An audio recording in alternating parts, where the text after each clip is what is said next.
Hi, Ted. Do you remember? Ted and I were graduate students together at the University of Michigan in Matt Alpern's lab. And when we first knew each other, we spent hour upon hour in Ted's basement collecting thresholds for small flashes of light using the method of adjustment. And then we spent hour after hour at the blackboard after that trying to figure out what it all meant. Ted once told me that as an undergraduate, he couldn't decide whether to be an artist or an engineer, so he was both. He became a vision scientist, and his many elegant illusions, of course, show that he's also an artist. So this picture was taken at our first ARVO. We were squinting into the sun with all the uncertainty of youth evident on our faces. This is Ted on the train in the Dallas airport on the way home to Ann Arbor from ARVO. He had had a major heart surgery the winter before, and so he's very glad to be here. This is the way I remember him in those old days. And by the way, the sepia tone is from the age of the photograph. It's not an artistic statement on my part. So what were Ted and Angie up to in Matt's basement? Well, we learned all about rods.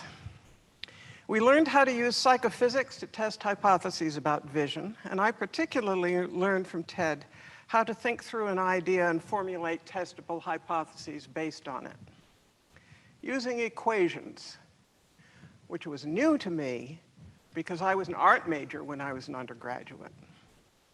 And we learned how to make scientific mistakes and learn from them. That's pretty important, too. And one of Ted's ideas that I think probably originated back then was a thing he called Alpern's razor. And you see a picture of Matt Alpern over here. Ted says this might be the only time he cracked a smile in many years. At any rate, here's Alpern's razor, one of Ted's best ideas.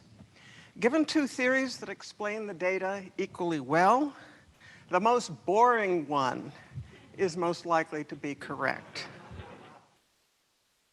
So I want to talk to you about my own early work that Ted would have enjoyed back in the day. As you may know, I did a lot of work on the development of sensory vision in human infants. And for baby psychophysics, our colleagues think of things like this, where a baby is looking very purposefully at a stimulus, and you use where the baby looks and pays attention to find out whether he sees the stimulus. But our critics think of this. That is, that's the state that they usually see their own babies in. So I decided to do an experiment.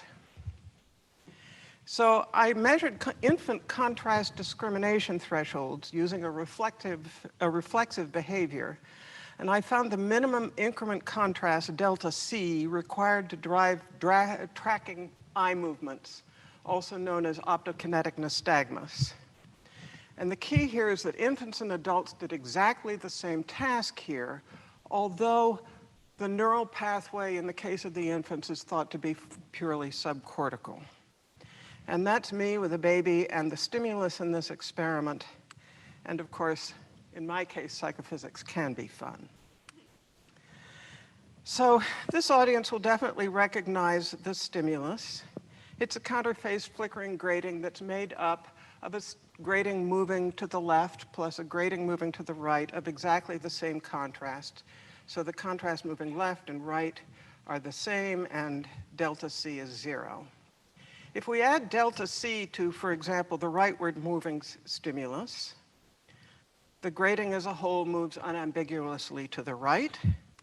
And if we make the stimulus be the standing stimulus here be 0, whoops, the grating also moves unambiguously to the right. That's a detection threshold task.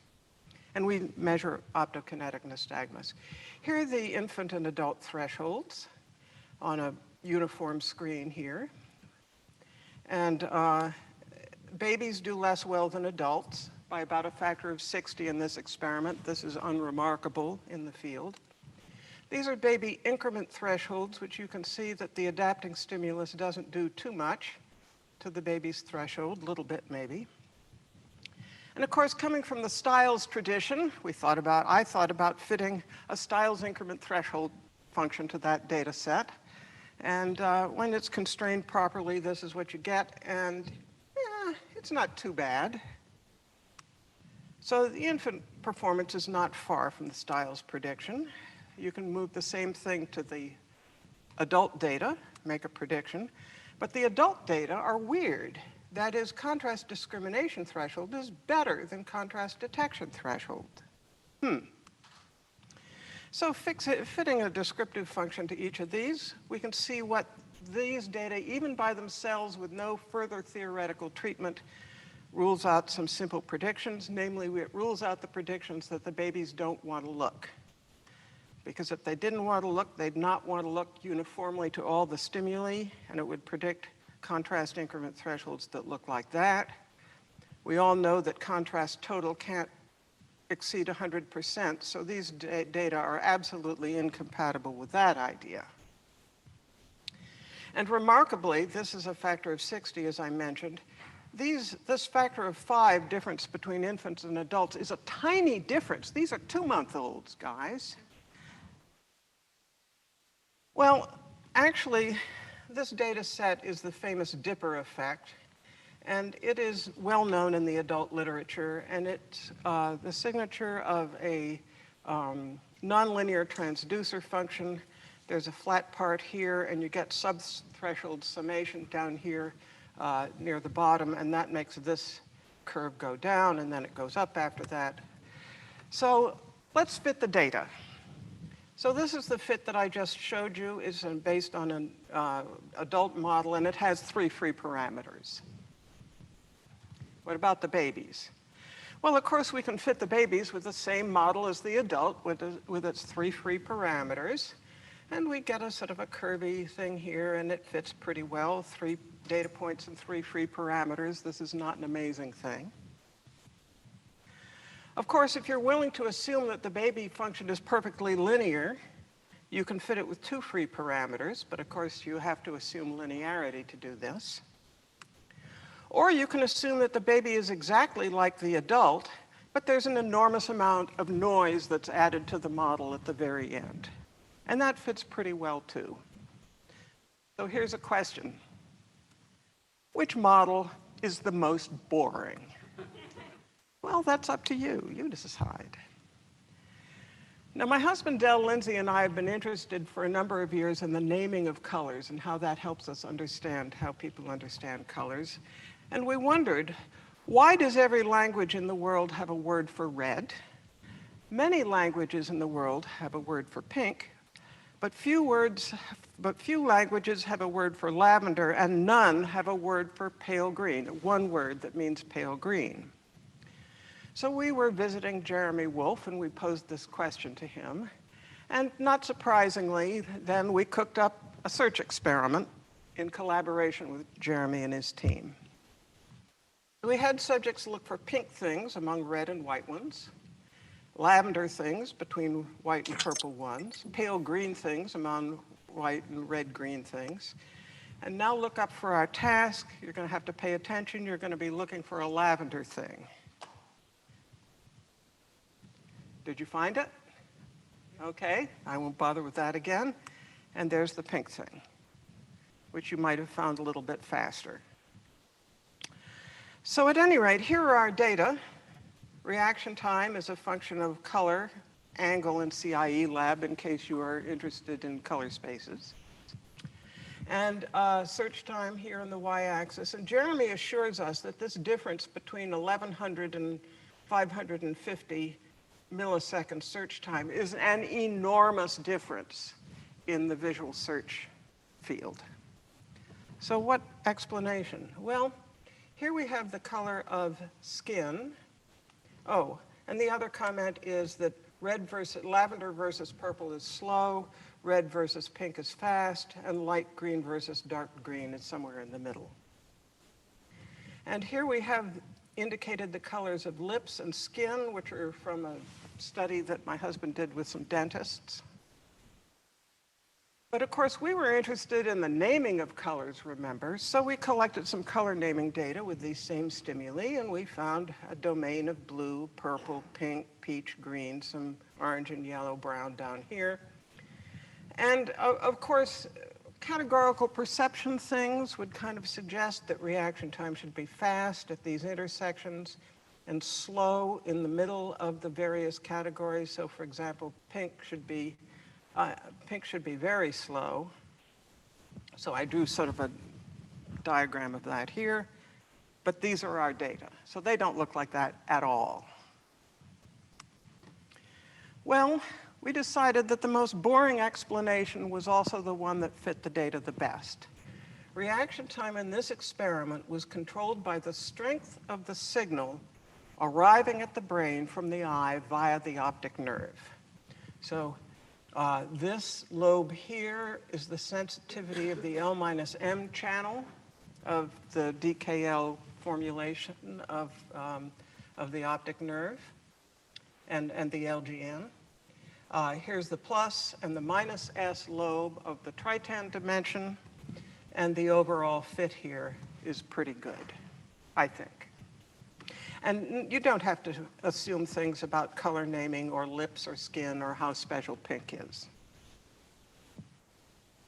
So we think that this most boring model is most likely to be correct. And so now I want to leave you with a closing thought. I once knew a student named Ted, whose ideas popped into his head. More than a few were totally new, which delighted my old friend named Ted. Thank you for listening.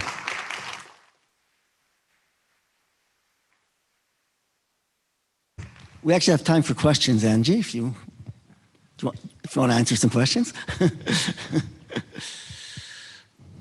Yes.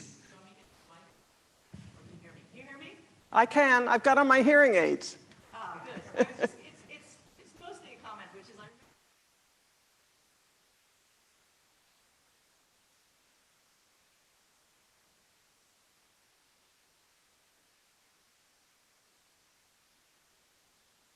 Probably not, but that's as far as we've gotten so far. And so I just it's nice.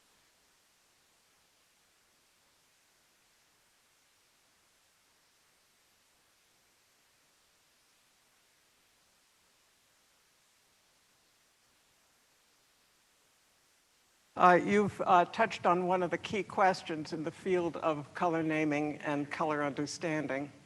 And we started by being sort of dyed-in-the-wool color vision theorists where everything had to be explained by low-level things.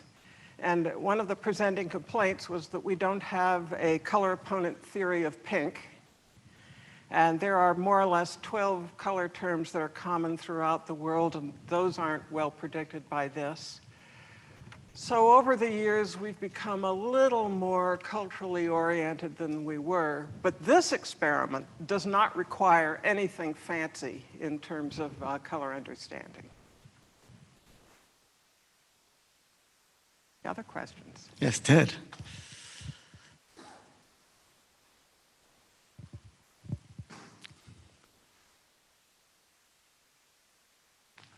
Can you hear me? Yeah.